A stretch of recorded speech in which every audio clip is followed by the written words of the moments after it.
আসসালামু আলাইকুম। দর বিশ্লেষণ সংক্রান্ত আমরা আরেকটি অঙ্ক করব এখন।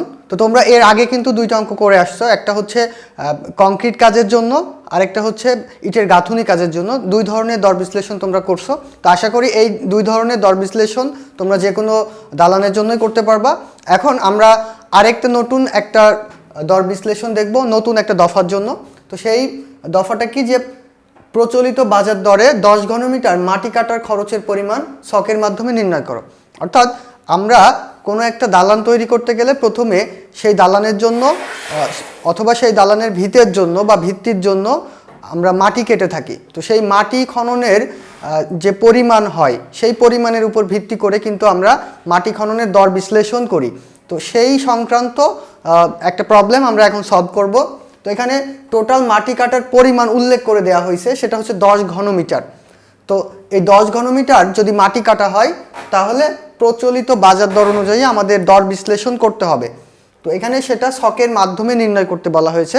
তো আমরা যে কোনো দর বিশ্লেষণ যদি ছকের মাধ্যমে করি তাহলে কিন্তু আমাদের হিসাবের জন্য বা যে কোনো জটিল হিসাবের জন্য সুবিধা হবে।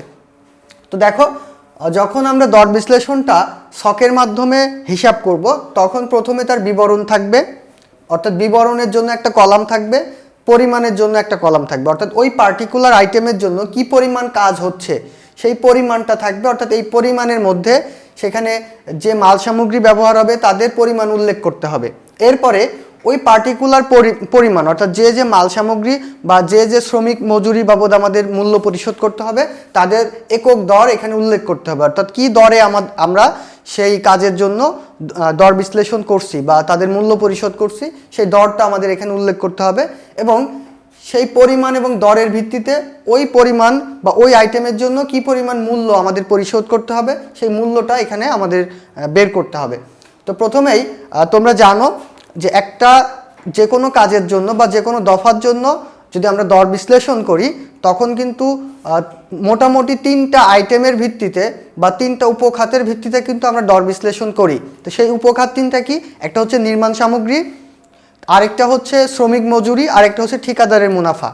তো এই মোটামুটি 3 ধরনের উপখাত বিবেচনা করেই কিন্তু দর বিশ্লেষণ করা হয়। তো দর বিশ্লেষণ করতে হলে তোমরা আগের দুইটা অঙ্কে বা আমি যখন থিওরি আলোচনা করেছিলাম তো সেই বিষয়গুলো থেকে তোমাদের কিন্তু একটা ধারণা আছে যে দর বিশ্লেষণ করতে হলে প্রথমেই ওই পার্টিকুলার কাজের জন্য কি কি নির্মাণ সামগ্রী লাগবে সেই নির্মাণ সামগ্রীর একটা বিবরণ দিতে হবে। তাহলে প্রথমে আমরা লিখতে পারি 1 নম্বরে যে নির্মাণ সামগ্রী। নির্মাণ সামগ্রী। তো দেখো, যখন তুমি যে আইটেমের জন্য দর বিশ্লেষণ করবা সেই আইটেমের কাজের জন্য কি কি নির্মাণ সামগ্রী লাগবে সেটার কিন্তু একটা বিস্তর ধারণা তোমার থাকতে হবে। অর্থাৎ তুমি যখন প্লাস্টারিংয়ের কাজ করবা তো তোমাকে জানতে হবে যে প্লাস্টারিংয়ের জন্য কি কি নির্মাণ সামগ্রী ব্যবহার করা হয়। আবার তুমি যখন ইটের গাঁথুনির দর বিশ্লেষণ করবা তখন কিন্তু তোমাকে জানতে হবে যে ওই ইটের গাঁথুনির জন্য তোমার কি কি মাল সামগ্রী বা পণ্য সামগ্রী বা নির্মাণ সামগ্রী লাগবে। তো সেই ধারণার ভিত্তিতেই কিন্তু তোমার এইখানে নির্মাণ সামগ্রীর পরিমাণ বের করতে হবে। অর্থাৎ কিভাবে পরিমাণ বের করবা, অর্থাৎ ওই আইটেমের টোটাল কাজের পরিমাণ কি এককে বের করতে হয় সেটা তোমার জানতে হবে এবং সেই এককে বের করতে হবে। তাহলে কাজের পরিমাণ বের করার পরে অনুপাত অনুযায়ী আমরা কিন্তু পরিমাণ বের করি, অর্থাৎ যে যে নির্মাণ সামগ্রী ব্যবহার করা হচ্ছে তার পরিমাণ বের করি।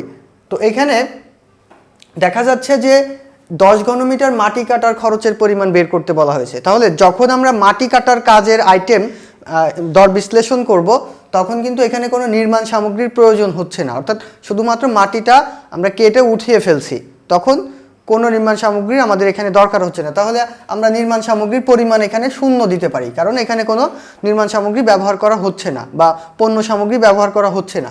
তাহলে দর এখানে নাই বা মূল্য এখানে নাই, তাহলে এই ঘরটা আমরা মাটি কাটার কাজের জন্য খালি রাখতে পারি। কিন্তু অন্যান্য যে আইটেমগুলো আছে সেখানে কিন্তু নির্মাণ সামগ্রী যদি ব্যবহার হয় তখন কিন্তু আমরা নির্মাণ সামগ্রীর সেই পরিমাণ আলাদা আলাদা পরিমাণ কিন্তু বের করব, করার পরে তাদের পরিমাণ লিখব। যদি সিমেন্ট কংক্রিট কাজ হয়, তোমরা এর আগের অঙ্কটা দেখে আসছো, সিমেন্ট কংক্রিট কাজের জন্য সিমেন্ট লাগে, খোয়া লাগে, তারপরে হচ্ছে বালি লাগে এবং সেই খোয়া চালার জন্য কিন্তু কিছু পরিমাণ বা খোয়া ভাঙার জন্য কিছু পরিমাণ লামসাম হিসাব ধরে নেওয়া হয় বা সেখানে একটা দর আমাদের নিয়ে আসতে হয়।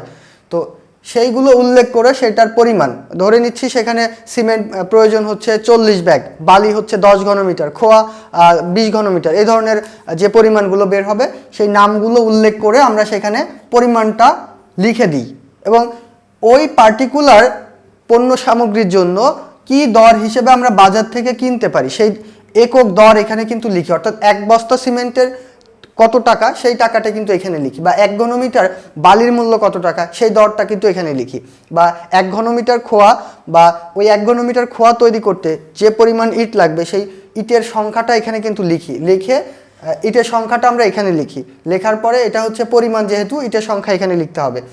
তো ইটের সংখ্যাটা লেখার পরে প্রতি 1000 ইটের মূল্য কত সেটাই হচ্ছে কিন্তু ইটের দর, তাহলে এখানে প্রতি 1000-এর দর বসাতে হবে। এরপরে আমরা সেই দর এবং পরিমাণ থেকে কিন্তু টোটাল মূল্য বের করতে পারবো, অর্থাৎ ওই পার্টিকুলার নির্মাণ সামগ্রীর জন্য মূল্য বের করতে পারবো।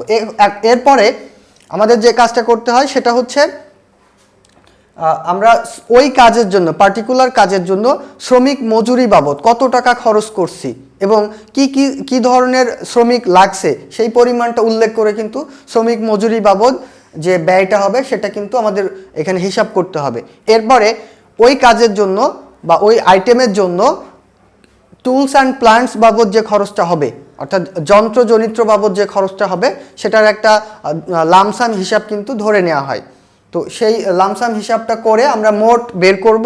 সেই মোট টাকার 10% কিন্তু ঠিকাদারের মুনাফা ধরি, ওভারহেড খরচ ধরি হচ্ছে 3.5% এবং ভ্যাট ধরি হচ্ছে 4.5%। তো এইগুলো টোটাল অ্যাড করার পরে কিন্তু আমরা একক দর বিশ্লেষণ করে, অর্থাৎ 1 ঘনমিটার বা 1 বর্গমিটার, অর্থাৎ ওই কাজের এককের জন্য কি পরিমাণ খরচ হচ্ছে বা একক কাজের জন্য কি পরিমাণ খরচ হচ্ছে সেটা বের করে থাকি। তাহলে এটাই ছিল আমাদের টোটাল প্রসিডিউর। আমি আরেকবার তোমাদের স্মরণ করে দিলাম। তো এই মাটি কাটার কাজের জন্য আমাদের কিন্তু নির্মাণ সামগ্রী লাগছে না, তাহলে নির্মাণ সামগ্রীর জন্য আমরা পরিমাণটা 0 লিখতে পারি এবং এখানে কোনো যেহেতু পরিমাণ 0, দর নাই, মূল্যও নাই। এখন এই মাটি কাটা কাজের জন্য শ্রমিক লাগবে কিন্তু, তাহলে আমরা এখানে আরেকটা আইটেম লিখতে পারি যে শ্রম। তাহলে এই শ্রম বাবদ বা শ্রমিক বাবদ কি ধরনের শ্রমিকের জন্য কত টাকা খরচ হচ্ছে সেটা কিন্তু উল্লেখ করতে হবে। তাহলে মাটি কাটার কাজের জন্য কয় ধরনের শ্রমিক ব্যবহার করা হয় সেটা কিন্তু তোমাকে জানতে হবে, এবং সেটা তুমি কিভাবে জানবা সেটা কিন্তু ওই যে আমি একটা চার্ট দেখিয়েছিলাম বা তোমাদের বইয়ে এই সংক্রান্ত একটা চার্ট আছে বা টেবিল আছে, ওইখান থেকে কিন্তু তুমি এই ধরনের ইনফরমেশনগুলো পাবা। তো এই ইনফরমেশনগুলো কিন্তু তোমাকে মনে রাখতে হবে যদি দর বিশ্লেষণ করতে চাও।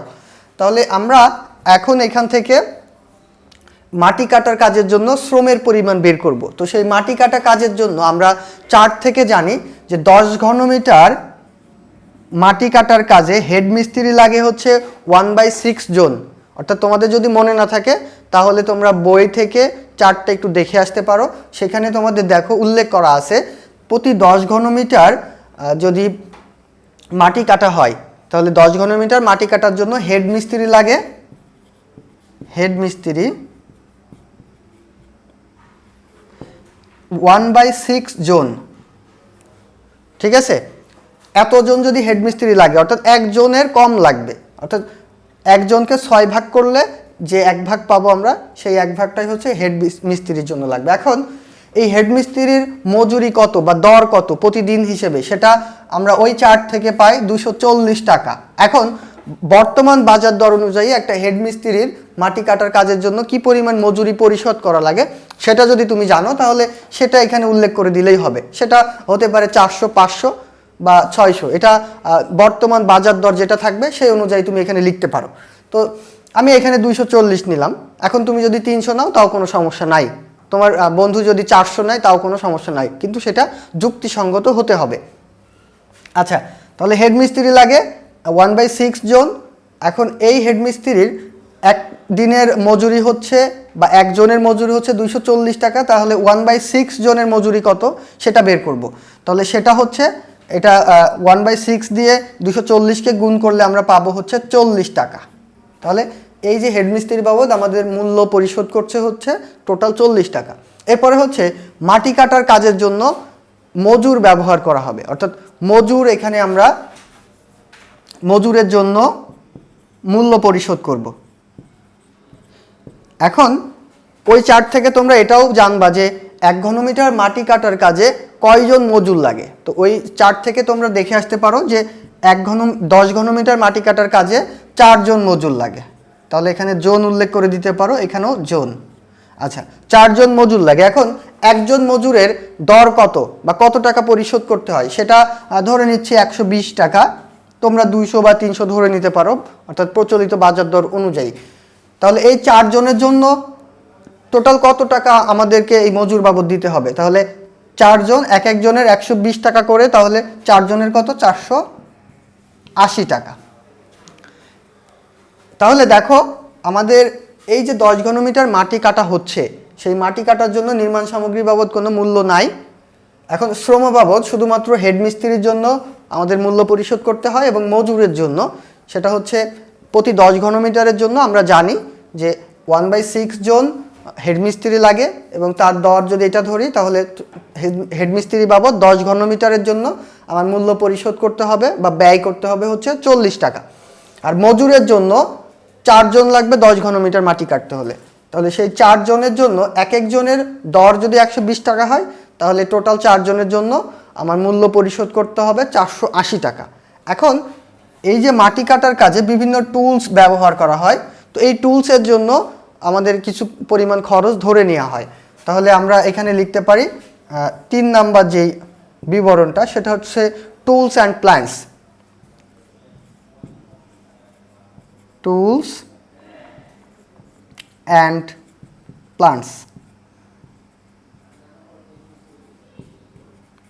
আচ্ছা, তাহলে এই টুলস অ্যান্ড প্ল্যান্সের জন্য আমরা কোনো পরিমাণ উল্লেখ করি না, অর্থাৎ টুলস অ্যান্ড প্ল্যান্স এটা কোনো দর হিসেবে আসলে আমরা পাবো না বা কোনো জায়গা থেকে নিয়ে আসতে পারবো না। এজন্য আমরা এই টুলস অ্যান্ড প্ল্যান্সের জন্য একটা লামসাম হিসাব ধরে নিই। তাহলে সেই টুলস অ্যান্ড প্ল্যান্সের জন্য একটা লামসাম হিসাব ধরে নিলাম।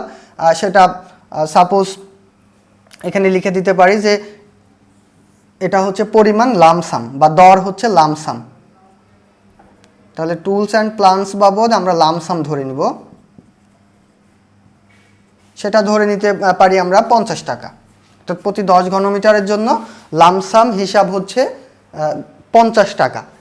এখন এই যে নির্মাণ সামগ্রী বাবদ কোনো টাকা লাগছে না, শ্রম বাবদ এবং বিবিধ টুলস বাবদ বা প্ল্যান্টস বাবদ আমাদের যে পরিমাণ খরচ হচ্ছে, এটাই কিন্তু তাহলে মোট খরচ। তাহলে আমরা যে প্রসিডিউরে দর বিশ্লেষণ করি, সেই প্রসিডিউরটা ছিল যে নির্মাণ সামগ্রী এবং শ্রম বাবদ যে টাকা মোট টাকা আমরা পাবো, তার 10% থাকবে ঠিকাদারের মুনাফা। তাহলে এই মোট টাকাটা হিসাব করে ফেলি। তাহলে এই মোট হচ্ছে 480 যোগ 50 যোগ 40। তাহলে এটা হিসাব করলে কত হবে একটু দেখো। 40 যোগ 480 যোগ হচ্ছে 50, তাহলে এটা হয়েছে 570 টাকা। তাহলে এই 570 টাকার 10% ঠিকাদারের মুনাফা আমাদের ব্যয় করতে হবে। তাহলে এখান থেকে 4 নাম্বার আইটেমটা লিখতে পারো যে ঠিকাদারের মুনাফা।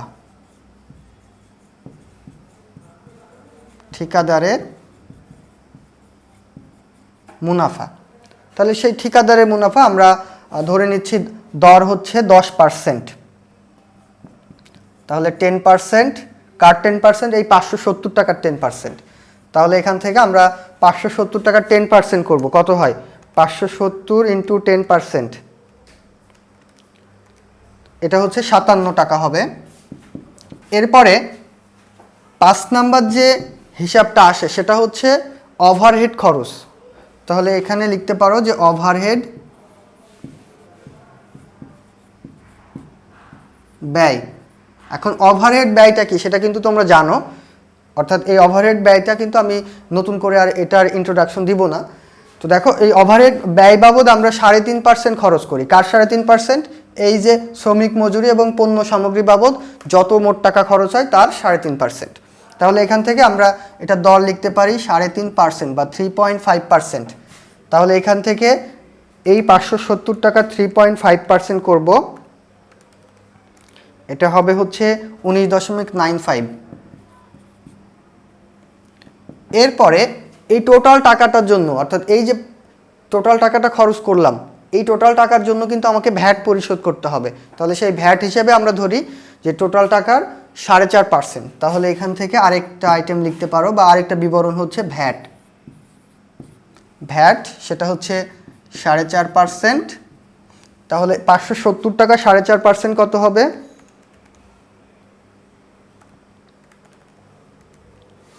এটা 25.65। এখন এই টোটাল টাকাটা আমাদের যোগ করতে হবে, অর্থাৎ এই 10 ঘনমিটার মাটি কাটতে হলে এই যে শ্রমিক বাবদ, বিবিধ টুলস অ্যান্ড প্লান্টস বাবদ, ঠিকাদারের মুনাফা বাবদ, ওভারহেড খরচ এবং ভ্যাট বাবদ টোটাল যে টাকা খরচ হবে সেই টোটাল টাকাটাকে আমরা এই 10 ঘনমিটার দিয়ে ভাগ করে দিব।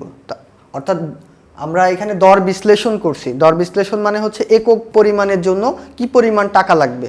তো 10 ঘনমিটারের জন্য আমরা টোটাল টাকা বের করছি, তাহলে 1 ঘনমিটারের জন্য কত হবে সেটাই কিন্তু দর বিশ্লেষণ। তাহলে এটা যোগ করে দিলে যা হবে সেটাকে আমরা 10 দিয়ে ভাগ করে দিব, দিলে আমরা প্রতি ঘনমিটারের জন্য পাবো। তাহলে এটা যোগ করে ফেলি।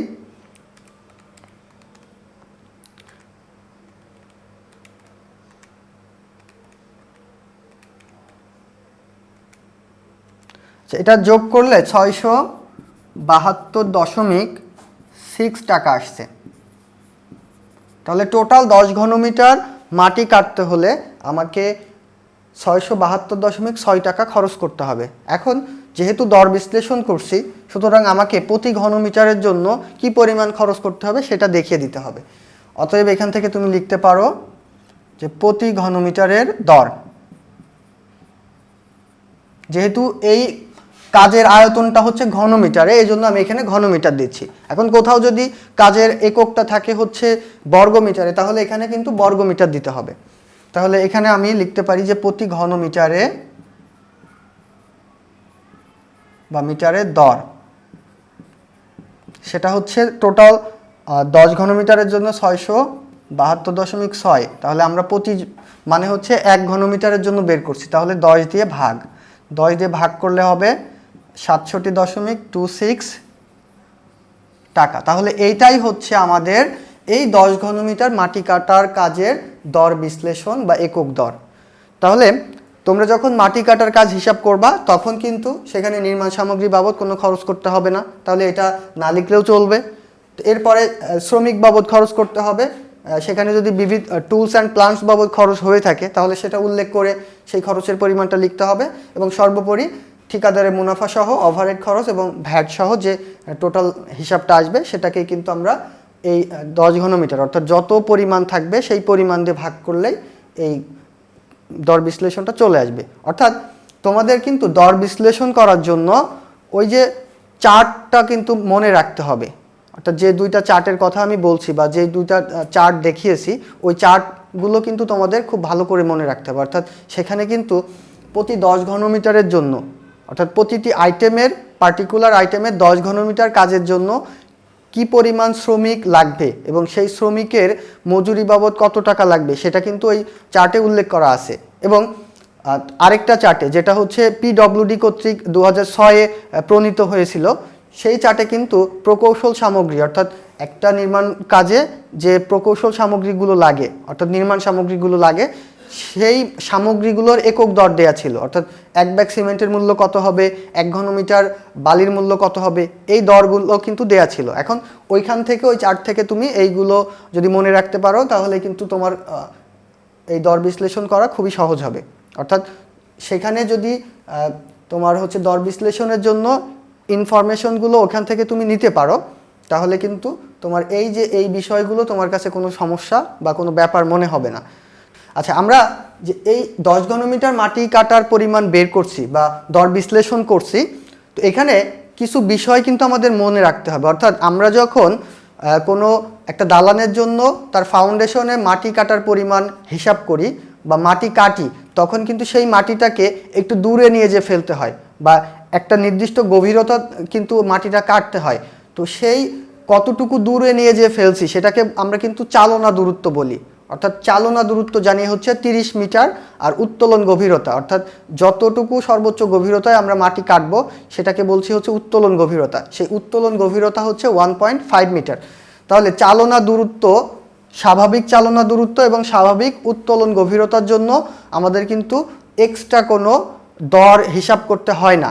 কিন্তু এই স্বাভাবিক চালনা দূরত্ব এবং উত্তোলন গভীরতা থেকে যদি বেশি দূরত্ব হয়ে যায় তখন কিন্তু আমাদের এক্সট্রা কিছু দর এখানে হিসাব করতে হবে। এখন সেটা কিভাবে? আমরা চালনা দূরত্ব স্বাভাবিক জানি, চালনা দূরত্ব সেটা জানি 30 মিটার, আর উত্তোলন গভীরতা, উত্তোলন গভীরতা এটা জানি 1.5 মিটার। একটু খেয়াল করো যে এই যে চালনা দূরত্ব বলছি 30 মিটার, এটা হচ্ছে স্বাভাবিক চালনা দূরত্ব, আবার উত্তোলন গভীরতা বলছি 1.5 মিটার, এটাও কিন্তু স্বাভাবিক উত্তোলন গভীরতা। এখন আমরা যেভাবে হিসাব করলাম এই হিসাবের জন্য আমরা কিন্তু কোনো এক্সট্রা কোনো কিছু বা এক্সট্রা কোনো দর বা মূল্য এখানে অ্যাড করিনি। এখন যখন তোমার চালনা দূরত্ব 30 মিটারের মধ্যে থাকবে আর উত্তোলন গভীরতা 1.5 মিটারের মধ্যে থাকবে তখন কিন্তু তোমাকে এক্সট্রা কোনো দর এখানে ইনক্লুড করা লাগবে না। কিন্তু যখনই এই চালনা দূরত্ব 30 মিটার থেকে বেশি হয়ে যাবে এবং উত্তোলন গভীরতা 1.5 মিটার থেকে বেশি হবে তখন কিন্তু এক্সট্রা কিছু মজুরি তোমাকে এখানে অ্যাড করতে হবে। অর্থাৎ যখন তুমি 30 মিটারের বেশি দূরত্বে কোনো মাটি কেটে নিয়ে যাবা, বহন করে নিয়ে যাবা, তখন কিন্তু তোমার এক্সট্রা কিছু এখানে এই মজুরের জন্য এক্সট্রা কিছু চার্জ চলে আসবে, তখনই কিন্তু সেই চার্জটা তোমাকে অ্যাড করতে হবে। এখন কিভাবে তুমি সেই চার্জটা অ্যাড করবা সেই প্রসিডিউরটা জানা লাগবে। তাহলে তুমি এখানে নোট করে নিতে পারো যে প্রতি 30 মিটার অতিরিক্ত চালনা দূরত্বের জন্য, অর্থাৎ এই 30 মিটারের বাইরে যদি আরও চালনা দূরত্ব থাকে তাহলে প্রতি 30 মিটার অতিরিক্তের জন্য, তো ধরে নাও যে 60 মিটার টোটাল তোমার ওই যেখানে তুমি ভিত্তি খনন করছো বা মাটি কাটছো সেখান থেকে কার্যক্ষেত্র থেকে 60 মিটার দূরে তুমি ওই মাটিটা ফেলে দিয়ে আসছো। তাহলে স্বাভাবিক চালনা দূরত্ব কত ছিল? 30 মিটার। তাহলে এখানে কতটুকু বেশি হয়ে গেছে? 60 থেকে 30 বাদ দিলে 30 মিটার বেশি হয়ে গেছে। তাহলে এই অতিরিক্ত প্রতি 30 মিটারের জন্য হাফ জোন করে মজুর অ্যাড করতে হবে। অর্থাৎ এখানে তুমি এটা নোট করে নিতে পারো যে প্রতি 30 মিটার অতিরিক্ত, অর্থাৎ এই 30 মিটারের থেকে অতিরিক্ত প্রতি 30 মিটারের জন্য অতিরিক্ত চালনা দূরত্বের জন্য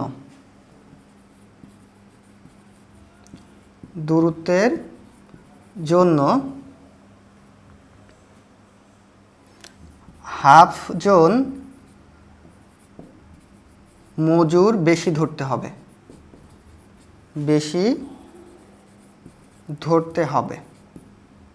তাহলে তোমার অঙ্কে যদি উল্লেখ করে দেয়া থাকে যে চালনা দূরত্ব এত, তখন সেখানে যদি এই স্বাভাবিক চালনা দূরত্ব অর্থাৎ 30 মিটারের চেয়ে বেশি কোনো দূরত্ব তুমি পাও তখন কিন্তু তার জন্য প্রতি 30 মিটার অতিরিক্ত চালনা দূরত্বের জন্য হাফ জন করে মজুরি বেশি ধরবা। অর্থাৎ এখানে তখন এই 4-এর সাথে কিন্তু আরও হাফ যোগ হবে। ঠিক আছে? আরেকটা বিষয় হচ্ছে উত্তোলন গভীরতা। তাহলে উত্তোলন গভীরতা 1.5 মিটারের জন্য আমরা এই স্বাভাবিক হিসাবটা করব, কিন্তু যখন উত্তোলন গভীরতা এই 1.5 মিটারের থেকে বেশি হয়ে যাবে তাহলে সেখানেও কিন্তু কিছু পরিমাণ মজুর বেশি লাগবে। তাহলে সেই বেশির পরিমাণটা কীরকম হবে? তাহলে তুমি লিখে নিতে পারো প্রতি 1.5 মিটার অতিরিক্ত উত্তোলন গভীরতার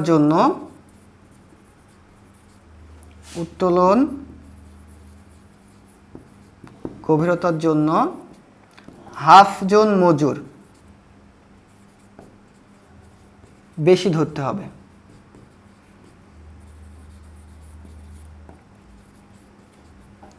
ওকে, এখন তোমাকে বললো যে চালনা দূরত্ব হচ্ছে 40 মিটার। এখন এই হিসাবটা তুমি কিভাবে অ্যাড করবা? তো দেখো 30 মিটারের জন্য স্বাভাবিক চালনা দূরত্ব আমরা বলি, তো সেখানে আমরা 4 জন মজুর ধরি। তো এখানে এই অঙ্কটাই কোনো কিছু বলা নাই, তাহলে আমি ধরে নিছি যে লেট, এখানে আমি লিখিনি, মনে মনে ধরে নিছি, বা তোমরাও ধরে নিতে পারো বা লিখে দিতে পারো যদি উল্লেখ করা না থাকে, অর্থাৎ প্রশ্নে যদি চালনা দূরত্ব এবং উত্তোলন গভীরতার কথা বলা না থাকে তখন তুমি এটা মনে মনে ধরে নিতে পারো যে চালনা দূরত্ব 30 এবং উত্তোলন গভীরতা 1.5 মিটার। আবার তুমি অ্যান্সারের উপরেও এটা ধরে নিতে পারো যে লেট চালনা দূরত্ব। চালনা দূরত্ব হচ্ছে 30 মিটার আর উত্তোলন গভীরতা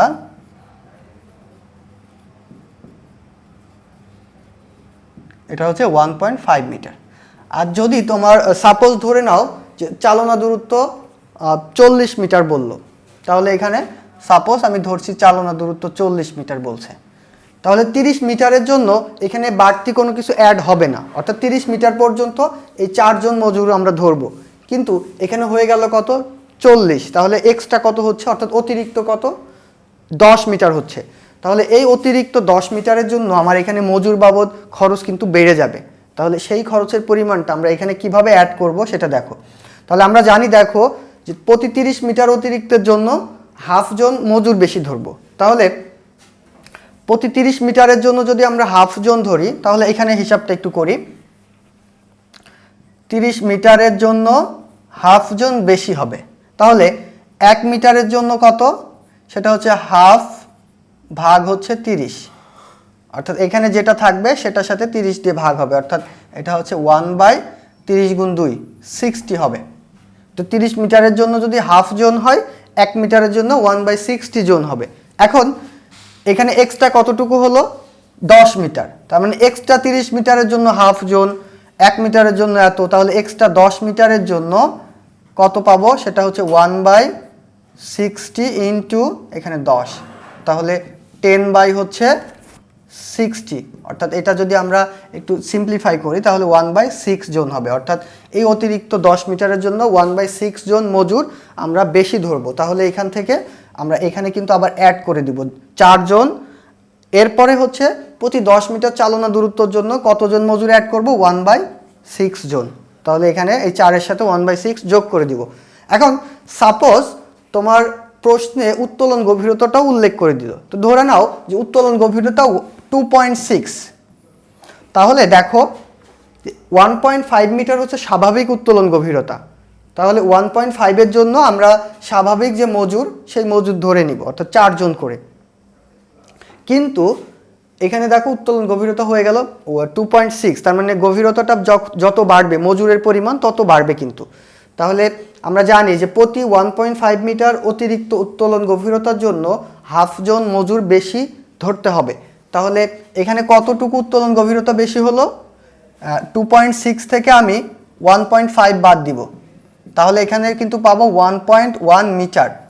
তো আমরা জানি যে 1.5 মিটারের জন্য 1.5 মিটারের জন্য হাফ জন মজুর বেশি ধরতে হবে। আচ্ছা, তাহলে দেখো যে আমার কতটুকু উত্তোলন গভীরতা বেশি হচ্ছে, 1.1 মিটার। তো আমরা জানি যে 1.5 মিটার অতিরিক্ত হয়ে গেলে হাফ জন, তো আমাদের অতিরিক্ত হচ্ছে কত, 1.1 জন। তাহলে আমরা এখান থেকে 1.1 জনের জন্য কতটুকু মজুরি বেশি লাগবে, 1.1 মিটারের জন্য কতটুকু মজুরি বা কতজন মজুর বেশি লাগবে সেটা হিসাব করব। তাহলে এটা 1/2 ইন্টু হচ্ছে 1.5 আর উপরে গুণ হবে 1.1। এটা হিসাব করে যেটা হবে সেটা কিন্তু আমরা আবার এখানে অ্যাড করে দিব। তাহলে তোমরা এই বিষয়টা একটু মনে রাখার চেষ্টা করো যে যদি প্রশ্নে কোনো কিছু উল্লেখ করা না থাকে তাহলে ধরে নিবা স্বাভাবিক উত্তোলন গভীরতা এবং স্বাভাবিক চালনা দূরত্ব। তো তখন আমি যে প্রসিডিউরে অঙ্কটা সলভ করছি ওই প্রসিডিউরেই করবা। কিন্তু যদি এখানে উল্লেখ করে দেওয়া থাকে যে উত্তোলন গভীরতা এত, অর্থাৎ 30-এর বেশি যখন হবে এবং চালনা দূরত্ব যখন 30-এর বেশি হবে আর উত্তোলন গভীরতা যখন 1.5-এর বেশি হবে, তখন কিন্তু এক্সট্রা কিছু হিসাব তোমাকে অ্যাড করতে হবে। এবং কিভাবে অ্যাড করবা, এই যে এই টার্মটা মনে রেখে কিন্তু তোমাকে এখানে অ্যাড করতে হবে, এবং অ্যাড করতে কিভাবে হবে সেই প্রসিডিউরটাও কিন্তু আমি দেখিয়ে দিয়েছি। তাহলে আশা করি এই বিষয়গুলো মাথায় রেখে তুমি মাটি কাটার যে দর বিশ্লেষণ এটা করতে পারবা। ধন্যবাদ।